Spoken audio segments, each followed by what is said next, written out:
So you said that included in the freedom of speech is to say things that are wrong. Yep. What is your perspective on hate speech? Hate speech is the best marketing campaign for censorship, and it came from academia of the 20th century. And that when I talked about the anti-free speech movement, that was one of their first inventions. There was a lot of talk about critical race theory and being against critical race theory. And FIRE will sue if you say that people can't advocate for it or teach it or research it, because you do absolutely have the right to pursue it academically. However, every time someone mentions CRT, they should also say the very first project of the people who founded CRT, Richard Delgado, Mary Matsuda, etc., was to create this new category of unprotected speech called hate speech and to get it banned. The person who enabled this drift, of course, was Herbert Marcuse in 1965, basically questioning whether or not free speech should be a sacred value on the left. And he was on the losing side for a really long time. The liberals, the way I grew up, that was basically being pro-free speech was synonymous with being a liberal. But that started to be etched away on campus, and the way it was with the idea of hate speech, that essentially, but you should. We can designate particularly bad speech as not protected, and who's going to enforce it? Who's going to decide what hate speech actually is?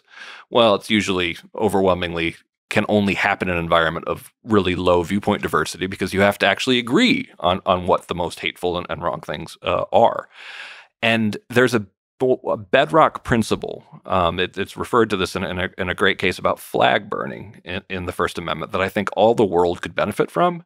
You can't ban speech just because it's offensive. It's too subjective. It's one of the reasons why these kind of codes have been more happily adopted in places like Europe, where they have a sense that there's like a modal German or a modal Englishman, and I think this is offensive, and therefore I can say that this is wrong. In a more multicultural, in a genuinely more diverse country that's never actually had an honest thought that there is a single kind of American.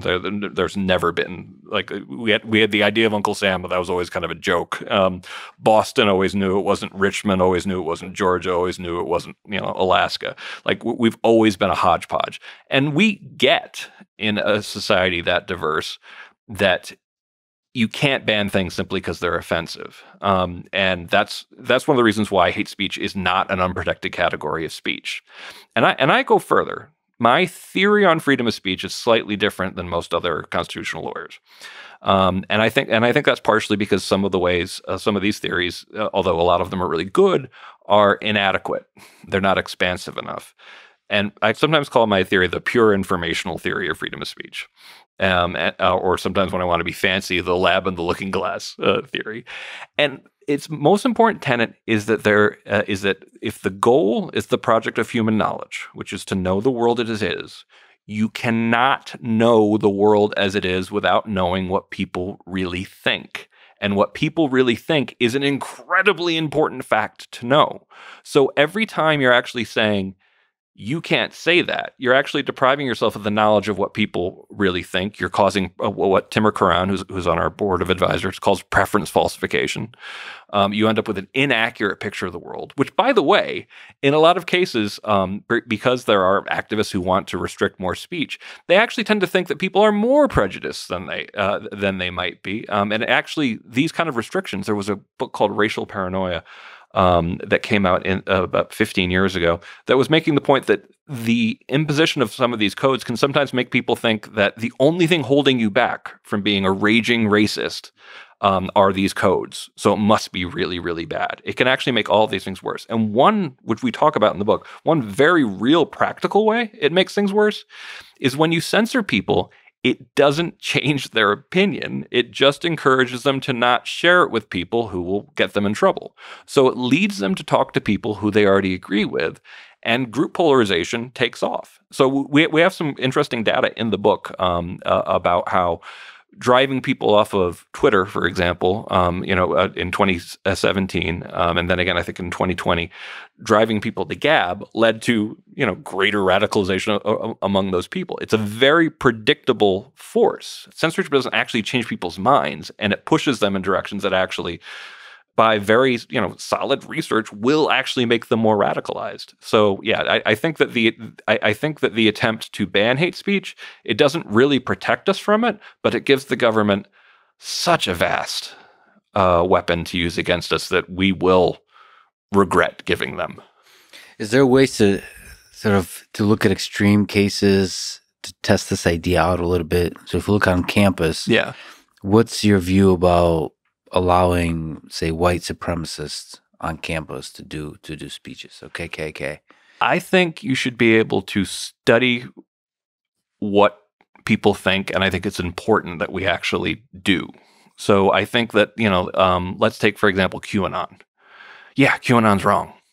But where did it come from? Why did they think that? What's the motivation? Who taught them it? Who came up with these ideas? This is important to understand history. That's important to understand modern American politics. And so if you put your scholar hat on, and which you should be curious about kind of everyone, about where they're coming from. Daryl Davis, who I'm sure you're familiar with, part of his goal was just simply to get to know where people were coming from. And in the process, he actually de-radicalized a number of Klans members. When they actually realized that this black man who had befriended them actually was compassionate, was a decent person, they realized all their preconceptions were wrong. So it can have a de-radicalizing factor, by the way.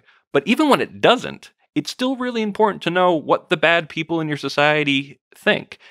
Honestly, in some ways, it's for your own safety, it's probably more important to know what the bad people in your society actually think. I don't know what you think about that, but I personally think that freedom of speech in cases like that, like KKK on campus, can do more harm in the short term, but much more benefit in the long term. Because you can sometimes argue for, like, this is going to hurt in the short term. But, Harvey said this, is like, consider the alternative. Yeah. Because you've just kind of made the case for, like, this potentially would be a good thing, even in the short term. And it often is, I think, especially in a stable society like ours, with a strong middle class, all these kinds of things, where people have, like, the comforts to reason through things. Yeah. But, to me, it's like, even if it hurts in the short term, even if it does create more hate in the short term, the freedom of speech has this really beneficial thing, which is it helps you move towards the truth, the entirety of society, towards a deeper, more accurate understanding of life on Earth, of society, of how people function, of ethics, of metaphysics, of everything. Yeah. And that, in the long term, is a huge benefit. It gets rid of the Nazis in the long term, even if it adds to the number of Nazis in the short term. Yeah. Well, and meanwhile, just and the reality check part of this is people always bring up, what about the Klan on campus? I'm like, they're never invited. I haven't seen a case where they've been invited.